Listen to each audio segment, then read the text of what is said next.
वीणा, वीणा, वीणा, वीणा, माझा ऑफिस म्हणजे काय खेळ वाटला तुला? एवढ्या तेवढ्या कारणावरून घरी या, घरी या. हा, अगं ऑफिस मधून एवढ्या तेवढ्या कारणाने मला घरी येता येत नाही. काय झालंय आधी ते विचारा तरी.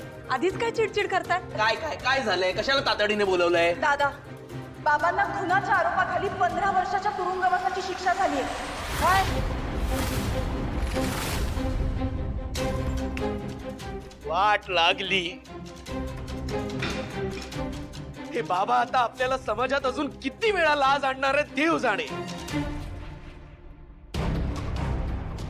तुझ्या बाबाने खरंच खून केलाय का काय?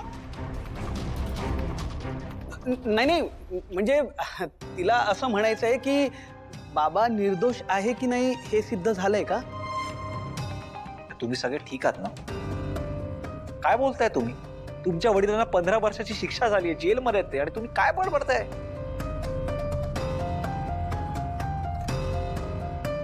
हरीश, तुला खरंच असं वाटतंय का की श्रीनिवास काका खरंच गुन्हेगार आहे? नाही नाही, मला असं नक्कीच नाही वाटत, पण कोर्टाने जे काही आदेश दिले ते काय उगाच देणार का? म्हणजे काहीतरी घडलं असेलच ना. काय दादा, बरोबर की नाही? आता काय फरक पडतो? काय फरक पडतो सांग ना. बाबा दोषी आहेत का निर्दोष आहेत? शिक्षा तर झालीच आहे ना, लाच तर गेलीच आहे आपली समाजात. लोक काय म्हणतील? हॅरी, म्हणजे आता आपल्याला इथेच राहावं लागणार का काय? कारण आता पप्पांकडे जायचं म्हणजे? हो ताई, तुला इथेच राहावं लागणार आहे, कारण हेच तुझं घर आहे. आणि संतोष दादा, तुम्हाला तुमच्या समाजातली आबरू इतकी प्रिय आहे का की काकांना आता काय वाटत असेल याची जराही तुम्हाला पर्वा नाही? मला खरंच कळत नाही, इतक्या नाजूक क्षणी तुम्ही असा कसा काय विचार करू शकता?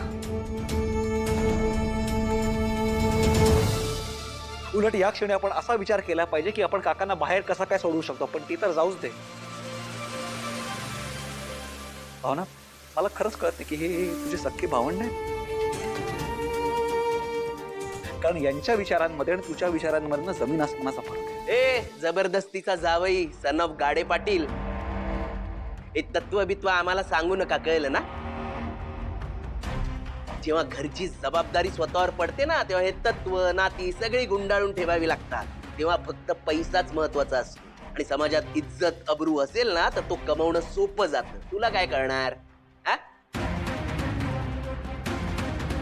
घरात मऊ गादीत लोळून अख्ख्या सासवडात मिरून इथे आम्हाला जे तत्वज्ञान ऐकवतोयस ना, ते तुझ्या वडिलांनी कमवून ठेवलंय म्हणून ऐकवतोय.